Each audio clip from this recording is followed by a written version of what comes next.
Nama saya adalah Adinda Gita Priyantika. Berikut adalah Business Analytics project saya, yaitu Analysis on Paid Search Campaign of a Mall in USA. Overview dari project ini adalah sebuah mall di USA melakukan promosi melalui metode paid search. Tujuan dari analisa adalah mencari apakah campaign menghasilkan traffic, revenue, dan profit. Periode campaign yang dilakukan oleh mall tersebut adalah 5 bulan, yaitu dari bulan Juli dan November. Problem Statements and Goals, sebuah mall di USA melakukan promosi melalui metode paid search selama 5 bulan.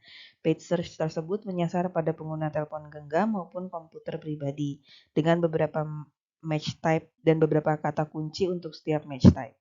Tujuan dari analisa ini adalah untuk mencari kategori yang menghasilkan profit dan menghasilkan revenue dan membandingkannya dengan cost. Explanation of Dataset Selection.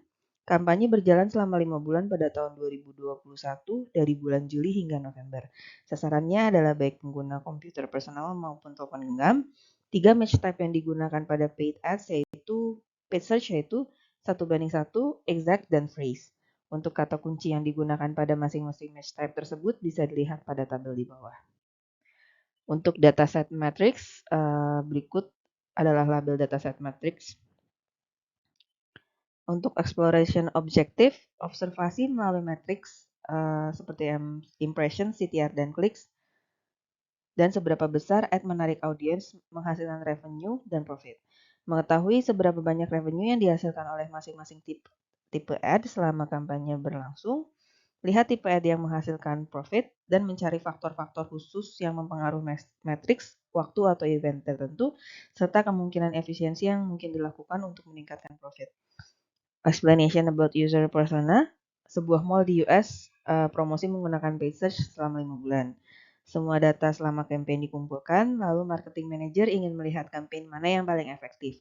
Sebagai data analis, tugasnya adalah membuat dashboard yang dapat menghasilkan pandangan yang baik dari data yang ada.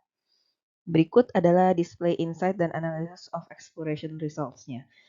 Yang pertama merupakan summary dari total untuk matriks di tahap awareness.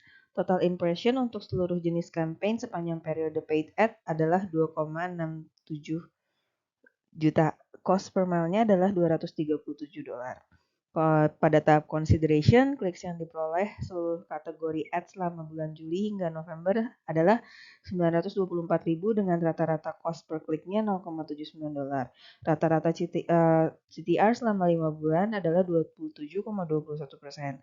Angka ini bisa dibilang cukup baik karena menurut Google Ads Benchmark untuk tahun 2021, rata-rata CTR dari semua industri adalah 3,17 untuk search dan 0,46 untuk display.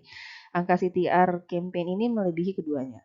Pada tahap conversion, average conversion rate untuk seluruh industri pada tahun 2021 menurut Google Ads Benchmark adalah 3,75%.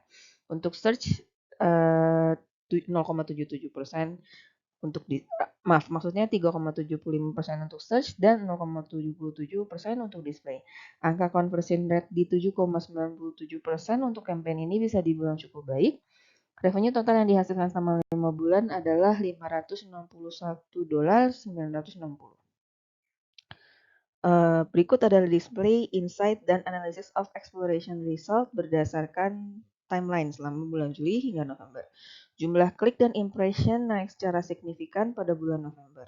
Untuk campaign yang mendatangkan impression dan klik yang paling tinggi selama periode tersebut adalah match type 1:1. Untuk jenis kata kunci pada match type 1:1 yang secara konsisten mendatangkan impression dan klik yang paling tinggi adalah shop coupon. Dan berikut untuk conversion through rate dan click through rate dan conversion rate-nya selama bulan Juli hingga November. Untuk click through rate 1 by 1 match type kata kunci shop coupon code masih konsisten memiliki nilai persentase click-through rate paling tinggi. Seluruhan click-through rate menurun pada bulan November. Pada September dan Oktober, conversion rate paling tinggi berasal dari tipe phrase dan 2 tipe lainnya menurun. Conversion rate paling tinggi pada bulan September dan Oktober dihasilkan oleh campaign tipe phrase untuk Untuk kata kunci free shipping. Untuk match type, kata kunci dengan conversion rate paling tinggi adalah shop coupon code. Sementara pada tipe exact, kata kunci dengan conversion rate paling tinggi adalah free shipping. Untuk revenue, seluruh tipe turun pada bulan Agustus hingga Oktober dan naik pada bulan November. Revenue tidak cukup besar untuk menutupi cost, sehingga grafik profit loss menunjukkan loss sepanjang periode. Profit loss di sini adalah revenue dikurangin cost-nya. Berdasarkan informasi dari dataset untuk matriks. Loss terbesar terjadi juga pada saat revenue didapatkan paling besar, yaitu pada bulan November untuk tipe match type 1:1. Pada kata kunci promo code dan coupon code, revenue yang dihasilkan cukup besar, namun cost yang dibutuhkan juga cukup tinggi. Pada tipe exact kata kunci Black Friday dan tipe phrase pada kata kunci free shipping, revenue tidak terlalu besar tapi cukup untuk menutupi cost hingga mampu menghasilkan profit. Recommendation-nya adalah investigasi pada cost dan mencari cara untuk menyeimbangkan cost dan revenue sehingga campaign tetap menghasilkan profit, karena berdasarkan grafik, cost yang dibutuhkan cukup tinggi untuk menghasilkan revenue-nya. Alokasi cost yang kedua adalah alokasi cost pada tipe-tipe campaign yang menghasilkan revenue yang tinggi dan profit. Yang ketiga adalah melihat tingginya interaksi pada bulan November di mana event Black Friday terjadi dan campaign dengan keyword Black Friday mampu menghasilkan profit. Perlu diperhatikan lebih lanjut untuk memanfaatkan momentum. Bisa dipertimbangkan untuk mengalokasikan cost lebih pada setiap bulan November dan untuk melihat event yang mungkin bisa menjadi seperti Black Friday.